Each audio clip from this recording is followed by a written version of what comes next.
Rain poured down like the sky itself was crying, washing the dirt and broken bottles scattered around the old garbage dump.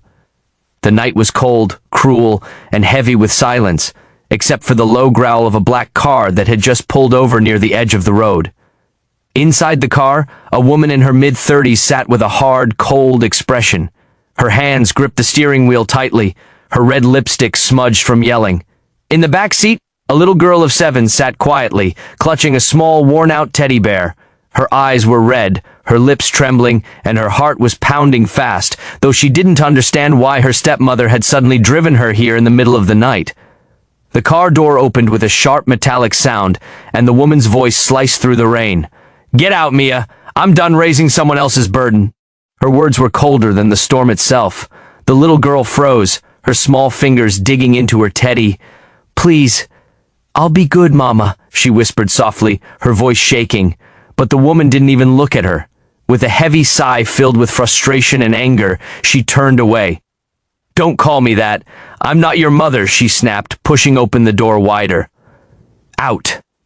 Mia's little shoes sank into the wet mud as she stepped out of the car, her pink dress quickly turning dark with rain. She stood there shivering, watching the woman who had taken care of her since her father went missing months ago. Somewhere deep inside, she still hoped this was just another punishment, that maybe if she cried enough, begged enough, her stepmother would open the door again. But the car door slammed shut. The tires spun against the wet road, splashing mud across Mia's legs, and within seconds, the black car disappeared into the storm, leaving behind only the echo of the engine and a trail of water. For a long moment, Mia just stood there, her small body trembling, her breath fogging in the cold night air. Then, slowly, her eyes filled with tears. She hugged her teddy closer, whispering through sobs, "Why did you leave me, Mama?" The sound of her own voice disappeared into the howling wind. Her legs gave out, and she sat down on the side of the road, her back against a pile of wet cardboard. The dump around her smelled of rust, rain, and old memories. A stray dog barked from a distance, its voice echoing between the piles of trash. Mia flinched and pulled her knees close, trying to make herself smaller. Her stomach hurt from hunger. She hadn't eaten since morning.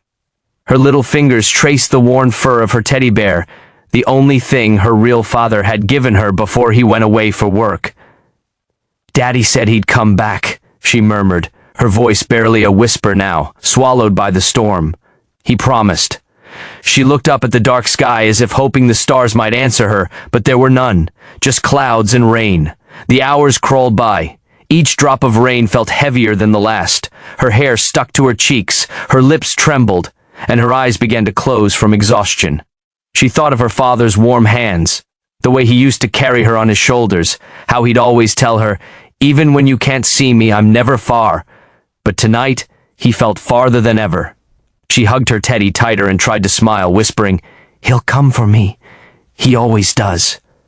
Just then, a flash of light broke through the darkness. Headlights. A car. For a second, she thought it was her stepmother coming back, but the shape was different. Bigger, cleaner. The soft hum of an expensive engine filled the air as a sleek black SUV slowly stopped in front of her. The lights were so bright that Mia had to lift her small hand to shield her eyes. The engine turned off, and the world went silent again, except for the rain tapping on the car's roof. The door opened, and a man stepped out. He was tall, dressed in a dark coat, with an umbrella unfolding above his head. He looked around, confused, until his eyes fell on the little girl sitting by the trash pile. His brows furrowed, and he walked closer, his footsteps splashing softly in the puddles. Mia's heart started racing. She didn't move. She didn't know if she should run or speak. When the man reached her, he knelt down so his eyes met hers. For a moment, neither spoke. The rain poured between them, but his gaze was kind, full of something warm that Mia hadn't seen in a long time. "Sweetheart," he said softly, his voice deep and calm, "what are you doing here alone?" Mia blinked, unsure how to answer. Her lips trembled as she said, "Mama left me. Daddy's gone." The man's face changed. His eyes softened, then darkened with sadness. He took off his coat and gently wrapped it around her tiny shoulders. The warmth made her shiver even more. "You're safe now," he whispered, his voice barely above the rain. No one's going to hurt you again." As he lifted her up in his arms, Mia's teddy bear slipped from her grasp. The man reached down, picked it up, and smiled faintly when he saw a small golden locket tied around its neck. Something about it looked familiar. He brushed off the dirt and opened it carefully, and froze. Inside was a tiny photograph of a man holding a baby girl. His own face stared back at him from the picture. His heart stopped. His throat tightened. He looked at the little girl in his arms, really looked at her. The same brown eyes, the same small dimple near her cheek. The truth hit him like lightning. "Mia," he whispered, his voice breaking. You're my daughter?" Mia looked up, confused at first. "Daddy?" she said weakly, as if testing the word. The man's eyes filled with tears. "Yes, baby, it's me." His voice cracked as he held her tighter, his coat wrapping both of them from the rain. "I'm so sorry. I should have come sooner." The rain kept falling, washing the mud from her shoes, the fear from her face. In that dark, lonely place, two broken hearts finally found their way back to each other. The world didn't stop raining that night, but for Mia, the storm had finally ended. The man's hands trembled as he held the little girl close, his heart pounding in disbelief. The rain poured harder, soaking his shoulders, but he didn't care. It was as if time itself had stopped. He could hear only the sound of her fragile breathing, the quiet sobs against his chest. "Mia," he whispered again, his voice breaking, tasting the salt of both rain and tears. For years he had searched, asked, hoped, and now, in the most unlikely place, destiny had returned the one person he thought he'd lost forever. He lifted her face gently, brushing wet strands of hair from her forehead. "How long have you been here, sweetheart?" he asked softly. Her little lips quivered. "Since Mama left. She said she didn't want me anymore." His chest tightened, anger and sorrow collided inside him. He could barely breathe. "You've been out here alone all this time?" She nodded, clutching her teddy tighter, the same one he had bought her years ago from a fair. He remembered that day vividly, her laughter, her tiny hands tugging at his sleeve, saying, "This one, Daddy, he's smiling just like you." He blinked hard to stop his tears, but they came anyway. He had left years ago, a young businessman chasing deals and promises, trusting the wrong people to care for what mattered most. After a tragic accident overseas, he had been reported missing, presumed dead. His wife had remarried quickly, and his daughter had disappeared into that new life, a life he thought he could never reach again. And now, standing in the middle of the storm, he realized how much time had been stolen, how much pain she must have carried. "Come on, princess," he said gently, lifting her in his arms. "Let's get you warm." She didn't resist. She simply rested her head against his chest, as if her small heart already knew that this was home. He carried her to the SUV, shielding her from the rain with his umbrella. Inside, the car smelled faintly of leather and pine. He turned the heater on, wrapping her in a thick blanket he found on the seat. Her tiny fingers were still cold, her lips pale, but when she looked up at him, something sparkled faintly in her eyes. Hope. "Are you really my daddy?" she asked softly. The question hit him like a knife. He smiled through the tears, brushing her cheek with his thumb. "Yes, sweetheart, I am, and I promise, I'm never leaving you again." She stared at him for a moment longer, as if making sure he wasn't just another dream that would disappear with the rain. Then, slowly, she leaned forward and hugged him. Her little voice cracked as she whispered, "I missed you, Daddy." He closed his eyes, holding her tighter than he ever had before.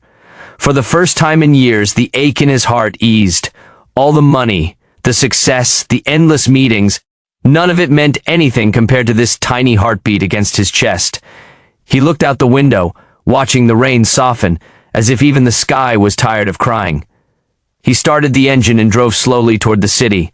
Mia fell asleep in his arms, exhausted, her teddy resting on her lap. Every few minutes he'd glance at her in the mirror just to make sure she was still there, safe, real.